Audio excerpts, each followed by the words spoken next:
ఇక్కడ ఎండ తీవ్రత చాలా తీవ్రంగా ఉంది. ఇటువంటి ప్రదేశాల్లో సూర్యుడి తాపం మీ మీద ఖచ్చితంగా ఉంటుంది. ఎండ తీవ్రతకు మీలో ఉప్పు కణాలన్నీ పోయి మీరు మరణించే అవకాశాలు చాలా ఎక్కువ.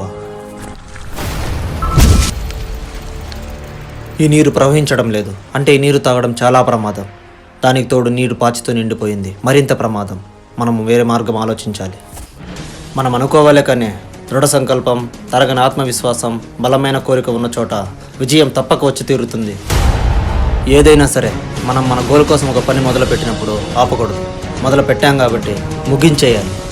ఈ నదిని మనం ఎలాగైనా దాటి తీరాలి. ఇలాంటి నీటిని వేడి చేసుకొని తాగడం చాలా మంచిది. ఎక్కడ చూసినా నీరు కనబడుతుందని ఎలా పడితే అలా తాగేయడం మన ప్రాణాలకే ప్రమాదం. ఇక్కడ చూడండి, ఇక్కడ తొగితే ఈ మట్టిలో నుంచి వచ్చే నీరు మనకు తాగడానికి ఉపయోగపడుతుంది. మనం దారిలో ఎలాంటి అనారోగ్యాలు రాకుండా మనం జాగ్రత్త పడడానికి అవకాశం ఉంటుంది. మనం త్వరగా ఇక్కడ నుంచి బయటపడాలి.